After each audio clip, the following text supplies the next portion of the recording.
Hello guys, Sitaram ને બોકેર તો આપનું હાર્દિક સ્વાગત છે મારા ભાંગલ તૂટેલ ઇઝરાયલી વ્લોગમાં. આપણું મસ્ત મજાનું એકદમ હવાર થયું હે તો જાણી મનમાં હાન ગમવાનમાં નહીં હતી કે કઈ છે વો યુથ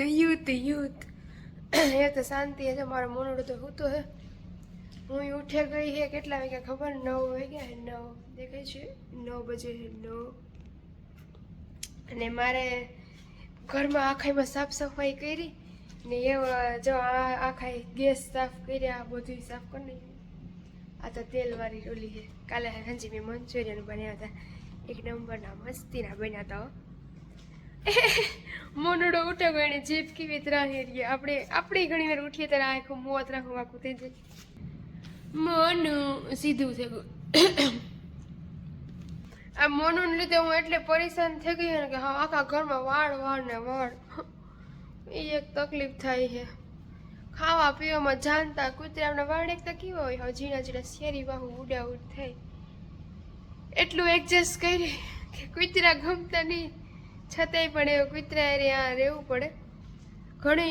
ઘણું ખરું આપણે એ થાય કે ના ના ભાઈ આ તો જલસા જ છે, એ તો કૂતરું લઈને જ રખડે.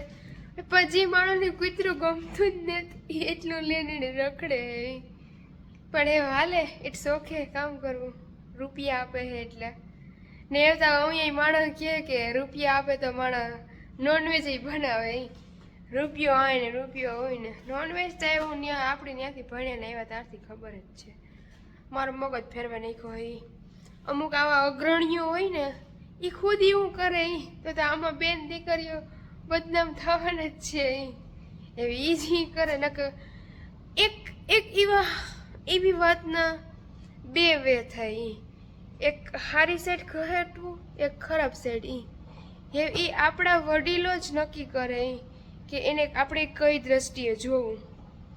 એ આપણે આ જનરેશનમાં તો બધા સમજે જ છે, પણ જે આપણી જૂની પેઢી છે એમાંય ઘણા સમજદાર માણસો છે, પણ અમુક હોય ને તત્વો તો એમાં ધ્યાન દોરાય નહીં. ગાઈસીસ જોજી મારે એવી વાતો નથી કરવી તો એવી જ થઈ જાય. કારણ કે આપણા મગજમાં એવું હાલતું હોય, આપણો મગજ ખોવાઈ ગયો હોય હવે એવા લોકોના. પણ એમાં આપણે અસર ન થવી જોઈએ.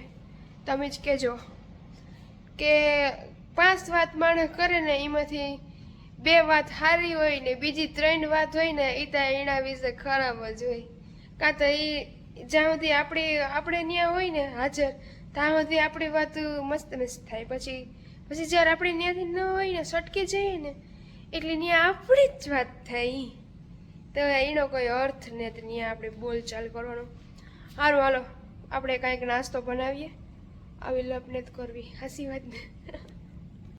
તો હે ને આપણે કાંઈ બનાવવાનું થતું ને આજ મને બર પડે એટલે મને યાદ આવ્યું આ લાડવા પછી જાજાદી ન રહીએ તેવું કે હાલો લાડવા ને દાળ પડી એ કાલની તે લાડવા ને દાળ ખાલી આ ટોપડીને ઇગ્નોર કરજો મારી. કારણ કે મેં આમાં હે ને ટોપડીમાં તેલ મલકદાણીને નહોતું ને ભજીયા ને પકોડા ને તૈરા જ રેખા એટલે આ એ જાય ને હું ટ્રાય કરા કે ઓલો વારો આવે ને ફૂલ ગહવાનો એનાથી કહે ને જાય તો ઠીક છે, બાકી હવે હાલે. માણસ જેવા માણસ કહાઈ જાય, માણસ જેવા માણસ વ્યા જાય તો આ ટોપડી અહીં આપણે બીજી બદલાવી નાખીએ. હાલો મસ્ત લાડવા ખાવા હોય તો 3 હે એ વહેલા તો પહેલાં આ જાજાદી હાલે નહીં ને હું ફ્રીજમાં મૂકતા ભૂલે ગઈ હતી તો હું એકલી જ ખાઈ જાય એવું લાગે મને. લાડવા મને ફૂલ ભાવે, લાડવા ગાંઠિયા દાળ ને ગાંઠિયા મસ્ત લાગે. એમાંય કોક ડોહું મણો ભગવાનને પ્યારું થેગું હોય તાર લાડવા દાળ ભાત ને હોય ને એવા મીઠા લાગે. એમાં પણ બૂંદી ને ગાંઠિયા એ બે ખાવાના ને પછી દાળ પીવાની, એકદમ જોરદારનો ટેસ્ટ આવે. તમને એવો ટેસ્ટ આવતો હોય તો કોમેન્ટ કરજો આમાં. હાલો તો હું નાસ્તો કરી લા મસ્ત મજાનો, ફિર મિલતે હે હમ લોગ. બહાર નીકળી તો નીકળી, હવે તો કાંઈ છે નહીં, નોર્મલ હે બધી. All is well, everything is okay. મસ્ત મજાનું હાંજ પડી ગઈ છે ને મારે જવું જ તું બહાર. ત્યાં તો સાયરન વહી ગયું, મતલબ કે એલર્ટ આવ્યું એટલે બરાબર જવાય નહીં. કારણ કે અટાણે બરાબર પબ્લિક જે જરૂર પડતી જ છે બરાબર કામકાજ એવી ચોલી પીપરાને લઈને નીકળી. મારી મોનોડી છે ને એવી જ છે, સેમ ટુ સેમ. તમને બતાવો મોનું જેવી છે.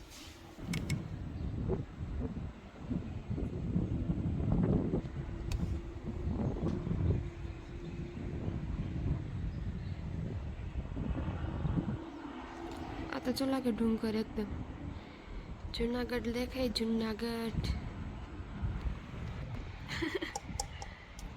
કાલે તો ભાઈ હું તો નીકળી હતી પગતી નથી મારે આજ જવું ને જોકે એવું નોર્મલ છે ને. આ તો નહીં ફોન આજ આવ્યા 2-3 દાડ એટલે મને લાગે કે વાતાને હાંઘેરતું નથી, એટલે એ વાતો એક બધીમાં આવવા જોઈએ. આ કે તરતા આ તો ફોન કરીએ કે હું આવા મને તેડવા આવી જાય હેઠે. મને એવું લાગે કે હાંઘેરતું નથી ને યુદ્ધ પૂરું થવું હોય તો થઈ જાય, થઈ જ ગયું. જો કે ઓલમોસ્ટ હવે કંઈ હે નહીં ને. મારે દૂધ બનાવવું છે, દૂધ. ચાલો એ મોનડાને લઈને તો હું ગઈ હતી કેટલા વાગે ખબર? 2-3. તો ગાઈસ જો તમને અવાજ આવે છે આ ઓલી બારીમાં ટી ટી થઈ કે સાયરન વાગે એવો અવાજ આવે છે ને. દેખો મારો સોટલો મોટો થઈ ગયો. હું વરસમાં એકવાર વાળ હેરકટ કરાવે જી આજે ખરે વરસથી થઈ ગયું. એટલે ખરે મેં હાથમાં ઉપર કપ્યા હતા ખબર? હા, હાથમાં ઉપર કપ્યા હતા. મેરો મારાથી થયો નહીં. મેં મેરા હાટું તો વાળ કપાયા હતા, મેરો જ ન થયો. એવો મેં આવ્યો. ટૂંકમાં મને મારી જિંદગીમાં જે કોઈ પણ વસ્તુનો હરખ કંઈ પણ હોય ને એટલે અહીં અતિશય, એટલે હું તો એ જ કહું કે જિંદગીમાં કોઈથી કહેવાયનો હરખ જ ન રખાય. જેટલો આપણે જેનો હરખ રાખીએ ને એ કોઈથી હરખું થાય જ નહીં, ખબર નહીં. અહીં અણધાર્યું ઘણું ભગવાને સારું કર્યું, જે ન ધાર્યું એવું માતાજી બધું કરે. પણ જેમાં જેટલો હરખ રાખ્યો હોય ને એ કોઈથી થયું જ નથી. એટલે હવે હરખ રાખવાનું જ મૂકી દીધું મેં ને. આ તો એવું કીધું આવે મારા આતા બાપાની જગ્યા જો ખાલી છે, નકર મારો આતો ત્યાં જ બેઠો હોય અભી હાર. જ્યારે બરોબર જાય ને એટલી ઘડી રાતે હોય ને તારે વાહ હોય. જોકે આના ડોહા મોસ્ટલી ત્યાં જ બેઠા હોય, આવા ખુરશી હોય ત્યાં બેઠા રહીએ. આપણે ક્યાં આતા ને આવીને હોય હાજી પાલટી જમાવે. હાજ આવી રીતના હાંજનું ટાણું થાય 4-5 વાગે કઈ બધા બરોબર બેઠા હોય ને. જે મારા આતાની જગ્યા આ ને જો આપણું મસ્ત મજાનું એલસી વાળું દૂધ સડે છે. તમારે પીવું હોય તો હાલો, દેખાય એલસી વાળું દૂધ હે. હાલો તો થોડું થોડું બધા પીવું. તમે બધા આવો ને. બાકી તો કંઈ નહીં. માતાજી બધાને સુખી રાખે. જય લીરબાઈમાં, જય ખોડિયારમાં, જય બજરંગબલી. Bye bye.